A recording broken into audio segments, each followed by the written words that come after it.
કાકા બાબા બધાને રામ રામ। હું આવી ગયો તમારી સમક્ષ કિસ પ્રમાર ખબર લઈને જે રીતે વાત કરી કે આજ यानी कि देशभરમાં વાત કરી सबसे पहले आज एक नयो कानून जवा बनवानी बात करी जेवी रीते संविधान आधार थी यानी कि संशोधन कर्यु तेना नवा कानून में यानी कि भारत यानी कि जो केंद्र सरकार से तेनी एक गृह मंत्रालय तरफ थी जारी कर्यु कि आज थी 1 तारीख यानी कि 1 जुलाई थी देशभर में अलग अलग जो पुराणु कारण होतु कानून होतु तेनी कानून ने संशोधन कर्यु और जो धारा होतेली तेने बदलाव कर्यो अने तेनी धाराओं में केवी रीते बात करी कि कहीं जो धाराएं होती बात करी 376 से 307 से हेवी कहीं बधी धाराओं ने बदलाव कर नाख्यो।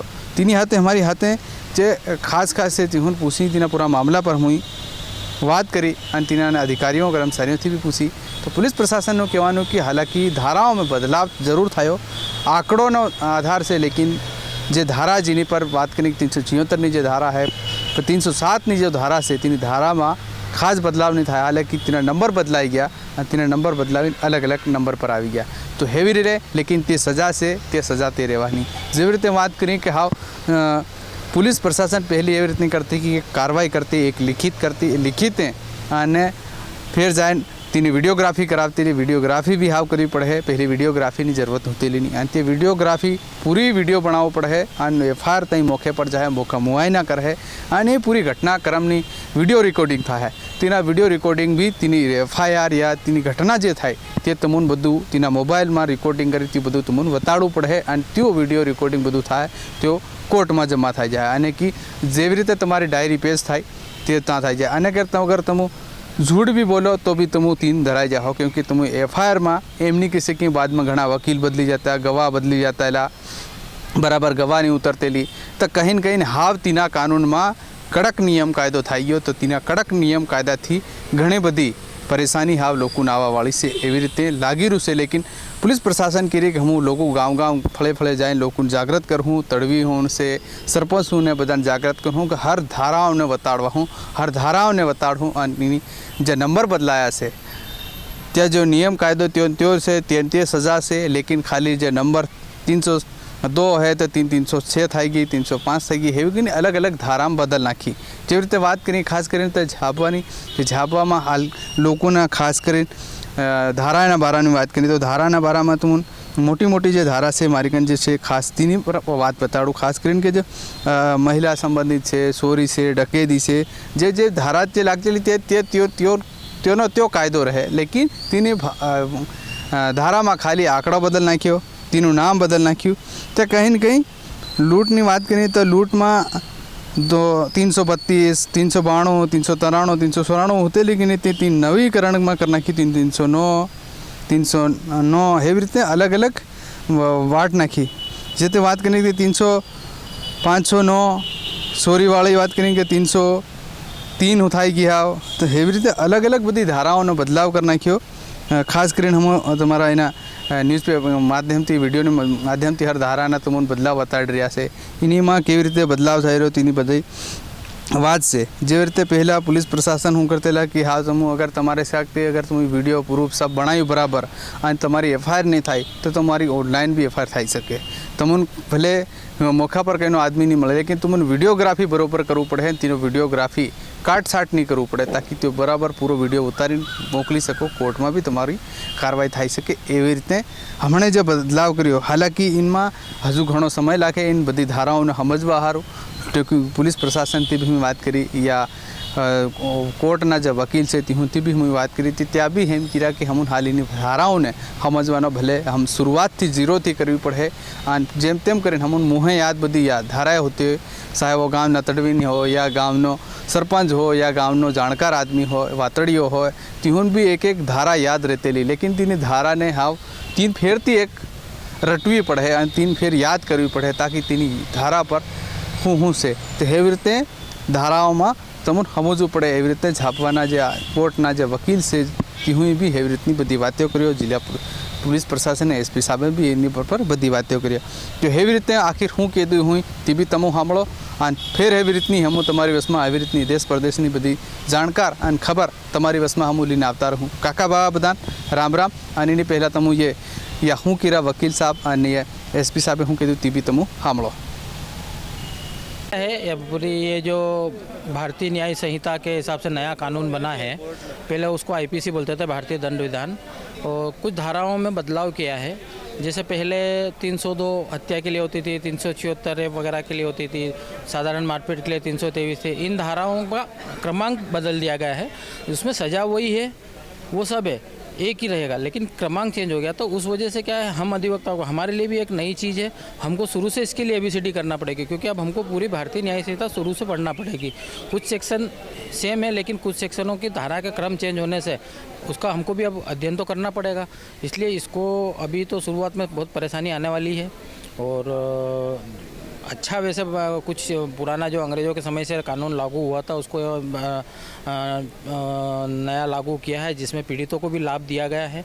और जो झूठी रिपोर्टें वगैरह भी होती थी, अब उससे भी बचाव होगा। जो कई बार फरियादी लोग जो आरोपी के विरुद्ध झूठी रिपोर्ट लिखा देते थे, अब वो केस झूठे प्रकरण बनना बंद हो जाएंगे। उसका ये कारण रहेगा, क्योंकि आजकल अब नए कानून के तहत जो रिपोर्ट लिखाती है, बयान होंगे, उसकी सबकी पुलिस को रिकॉर्डिंग करना पड़ेगी।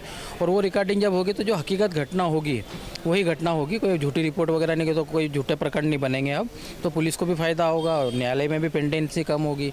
और रही बात कि नए कानून में तो अभी समय तो लगेगा, अब एकदम से इतनी जल्दी किसी को वो नहीं है जानकारी। हमें भी शुरू से इसका अध्ययन करना पड़ेगा एक बार फिर से, क्योंकि तीनों अधिनियम चेंज हुए। जैसे भारतीय साक्ष्य अधिनियम का नाम वही रखा, लेकिन उसमें भी सेक्शन चेंज हुआ है। भारतीय दंड प्रक्रिया संहिता, उसका भी नाम बदल के नागरिक सुरक्षा अधिनियम बना दिया गया है। तो हमको अध्ययन करना पड़ेगा और उसके बाद ही इसमें थोड़ा सा इम्प्लीमेंट होगा। मुकेश बैरागी, एडवोकेट, जिला न्यायालय झाबुआ। नई धारा है तो आपको किस तरह देखते हैं? नई धारा है तो शुरुआत में कठिन लग रहा है जैसे? दरअसल क्या है कि पूरा धाराएं जो हैं सभी चेंज हो गई है, पूरी संहिता चेंज हुई है। पूरी संहिता चेंज होने के कारण क्या है कि शुरू से लगा के आखिर तक आपको नए सिरे से लगा के शुरू से आखिर तक पूरा पढ़ना पड़ेगा। आपको पढ़ के देखना, उसमें कठिनाई तो लगेगा, समय भी लगेगा, कठिनाई भी है, क्योंकि जो पुरानी धारा रटी हुई है, जो याद है, उसकी जगह हम नई धाराओं में उसको देखना पड़ेगा, कंक्लूजन करना पड़ेगा, सारी चीज़ें हैं। उसके लिए बराबर समय भी लगेगा और मेहनत भी करना पड़ेगी। मनीष, कानून का एडवोकेट। बिल्कुल, आज से संपूर्ण भारत में जो नया कानून लागू हुआ है उसको लेकर के हम विगत एक माह से जो है हम लोगों ने अपने यहाँ के पुलिस कर्मचारी अधिकारियों को जो है ट्रेंड किया है। और न्यायालय से भी किस प्रकार से हमारे यहाँ पे जो दस्तावेज़ों का ई ट्रांजैक्शन होगा, इधर से उधर दूसरी जगह भेजे जाएंगे, इसके बारे में भी हम लोगों ने पूर्णतः तैयारी कर ली है और कोर्ट मुहर्रिर लोगों को भी इस पर प्रशिक्षित किया है। माननीय न्यायाधीशगणों के साथ में भी इसमें चर्चा की गई है। और जैसे कि आपको विदित होगा कि हमारे यहाँ आज भी और इसके पहले भी जनता के बीच में जाकर के जनता को भी जागरूक किया जा रहा है।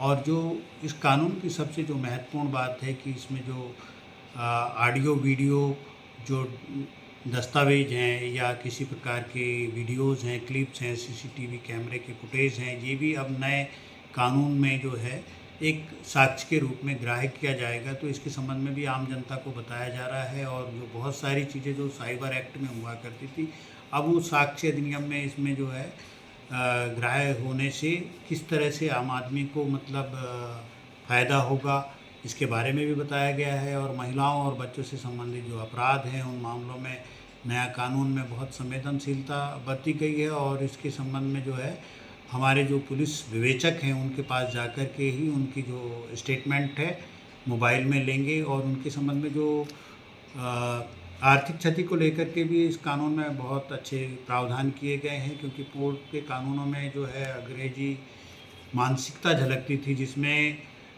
दंड का प्रावधान तो था, लेकिन जो पीड़ित व्यक्ति था उसको किसी प्रकार की जो आर्थिक क्षति होती थी उसके संबंध में किसी प्रकार का कोई प्रावधान नहीं किया गया था। तो जो नया कानून है ये न्याय की जो पूर्ण परिभाषा है उसको दृष्टिगत रख करके बनाया गया है। और इस कानून का आम जनता तक की किस प्रकार से जानकारी पहुंचाना है, इसका हम लोग आपके मीडिया के माध्यम से भी प्रयास कर रहे हैं, ताकि जन जन तक की ये नए कानून के बारे में जानकारी हो और लोग इसके मुताबिक जो है अपने आप के कार्य व्यवहार और अपराधियों को शिकंजे कसने के लिए हमारी मदद कर पाएंगे। सर, पहले ये कानून लागू ना होने से पहले और अभी लागू होने के बाद क्या इसका असर रहेगा?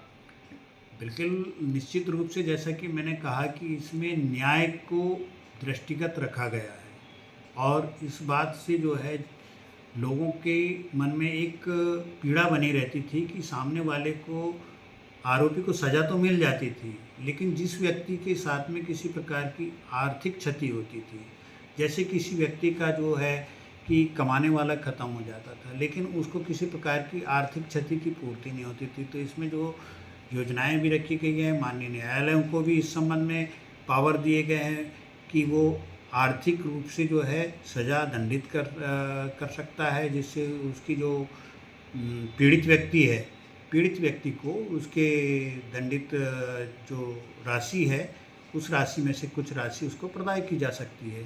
और इसका निश्चित रूप से जो हमारे जनमानस में बहुत ही सकारात्मक प्रभाव आने वाले समय में पड़ेगा, क्योंकि हमारे लोगों की सिर्फ एक ही दिक्कत होती थी कि सामने वाले को सज़ा तो मिल जाती थी, लेकिन जिस पीड़ित व्यक्ति को किसी प्रकार की कोई आर्थिक क्षति हुई, मानसिक क्षति हुई, उसके लिए किसी प्रकार की प्रावधान का जो है इसमें कहीं पे भी विवरण नहीं था। और इसके बारे में माननीय उच्च न्यायालय द्वारा बीच में इसमें कई प्रकार के मामलों को लेकर के दृष्टांत भी दिए गए, जैसे कि महिला संबंधी अपराधों को आपने देखा होगा, जिनमें या अनुसूचित जाति जनजाति से संबंधित अधिनियम में राहत प्रकरण का प्रावधान किया गया था, लेकिन ये केवल कुछ विशेष प्रावधानों के अंतर्गत ही था। अब इससे न्यायालय अपने संज्ञान में लेकर के और अन्य एक्ट में भी इसमें इस तरह की कार्रवाई कर पाएगा।